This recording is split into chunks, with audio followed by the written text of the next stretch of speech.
I got a job and I was doing the music shit. And then ended up getting fired, whatever. I ended up getting fired. And then when I got fired, I got a call. And there's this guy named Jason Flom who signed Lord, Katy Perry. And he was like, I want to sign you. So he signed me. He signed me for $5,000. You know what I'm saying? And then I signed for $5,000 and I was like telling everybody I got signed, but I was still on the street like a bum with $5,000. And then that $5,000 disappeared. So then in my head, I'm like, yo, what the fuck? Like, how I signed, they don't even call me. I'm shelved. Nobody really give a fuck about me in that building. And I signed for $5,000. I need to figure out a way to get the fuck out of this deal. So now I'm walking Soho still like a bum. The only difference is I'm a signed bum. And the worst part about being an artist, this is like advice to every artist watching this. The worst thing to do when you sign is announce it. You never want to announce when you sign. Wait until you get super fucking lit and then you tell people you signed. You do not want to tell. Reasons why. When you have a fan base and you tell people you signed, they automatically assume they don't need to help you and push your music anymore. So everyone just wants to watch and not help you. You don't want to say that.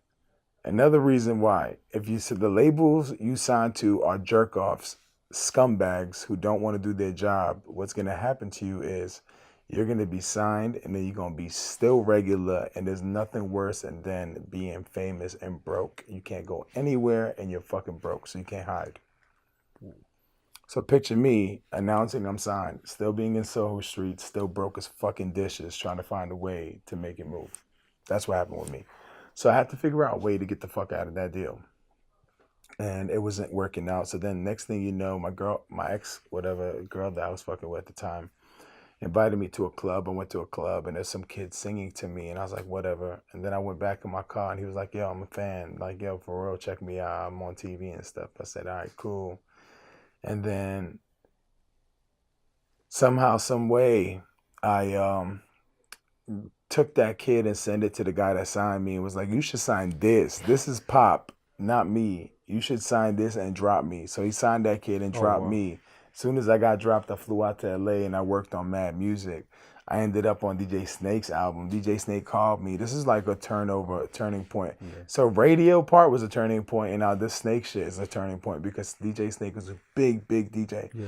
He is a big DJ, one of the biggest in the world, and he called me and put me on a song on his album with Travis Scott and Quavo, and that shed some light on me. But it wasn't enough for me to actually feel like I was on. You know what I mean? And I kept going. I came back to New York. I ended up getting in trouble with the cops. I had a warrant for my arrest. And then I flew back out to LA to stay low. And then while out there, I recorded this song called Disrespectful. Now, when I recorded Disrespectful, I came back. The case got dropped. I came to see my mother. I played her the song and she recorded me dancing to it. I uploaded the song on Instagram and ended up getting 300,000 fucking views, like 600 comments in like less than 30 minutes. Wow. Everyone was watching it. The shit went viral. Worldstar posted it. Everybody's posting it. Now I'm like, fuck, what's going on? I did a show that week and everyone knew the words from the Instagram clip, not even the song. Then I put the song out and the fucking shit took off. It hit like 30 million on Spotify. And then Tuma put it on Rap Caviar and it flew even higher. Everyone wanted to sign me now. I had no deal. Everyone wanted to sign me. Long story short. This is long story short because it's been 10 years. So like, this is it. Bear with me. I'm listening. Bear with me. So I've gone from label to label. I'm taking these meetings, whatever. I go to Roc Nation and they're like, yo, we want to manage you. So I got a so I was like, yo, I need a manager. So I ended up signing with Roc Nation. But the thing is, the Disrespectful record, the way it was recorded was crazy. I was broke, and I had a manager that my ex-managers in LA, they managed YG. So YG was on the Fuck Donald Trump tour, and he had me carrying like these little piñatas for him. And I was like, I want to be a star. Why am I carrying piñatas for YG? Like, YG's a star. I want to be a star too. You know what I mean? I was like super fucking broke as shit in LA trying to figure it out. I went to this party and I met these kids who invited me to their crib. I wasn't even going to go, but I had to take a shit and I was hungry. So I went to their crib. I used their Wi-Fi, and then they were like, yo, you came here to record. Like, are you going to record anything? And I recorded that song. Wow. And the way it was recorded, it was like meant to be in a weird way.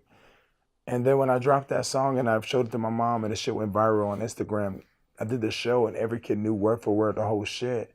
Tuma put it on Rap Caviar and the shit took off. And when that took off, everybody wanted to sign me. I ended up having a meeting with Roc Nation. I just took them for management. I signed to Roc Nation for management. And then somehow, some way, took meetings with labels, and then one of my meetings with RCA went viral again of me dancing in a room full of execs. And everyone posted it. And then I had no choice but to sign to RCA. So then I signed to RCA. And that's long story short of how I got here. Wow. But before that, before I even signed to Roc Nation or RCA, I took the down payment from Disrespectful off of Spotify and I put my parents into their first home. Wow. How'd that feel? It felt like the most incredible feeling in the world, you know. And then after I signed, I took that money and I bought my dad his favorite car. And I changed my sister's life. I helped my sister, her son and her husband, I helped move them into an apartment. And I've always wanted a Rolex. I got like 3 now. And it's like everything I've always told like people on the street that's gonna happen, it actually happened. Like I told people I was gonna sign to Jay-Z one day. I told them I was gonna get a deal. I told people I was gonna have a couple $1 million. Like I told them I was gonna work with certain artists. Everything has come to life. And now I'm working on my album.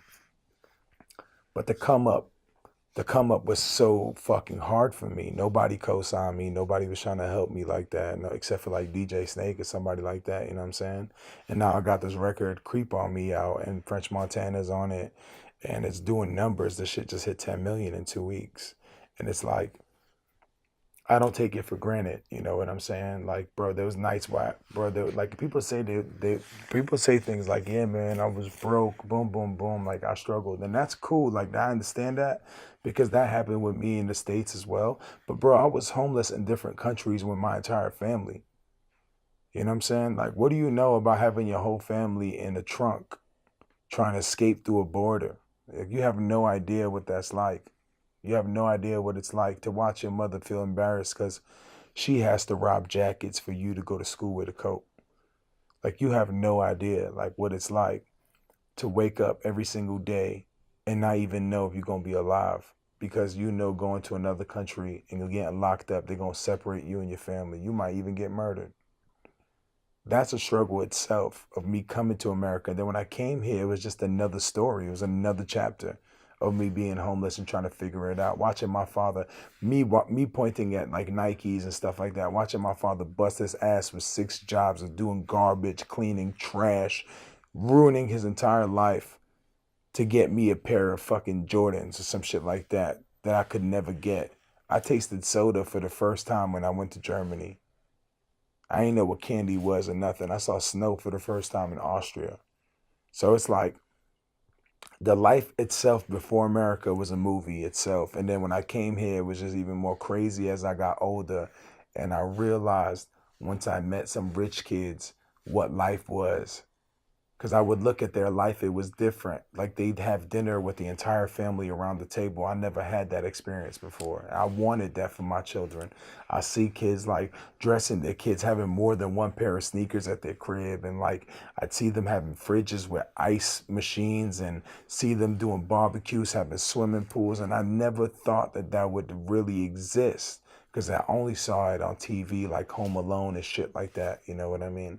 And this is what I always wanted. And now I'm still chasing my dream and I'm trying to pray. I pray to God that the people that motivate me to chase my dream are alive to see it.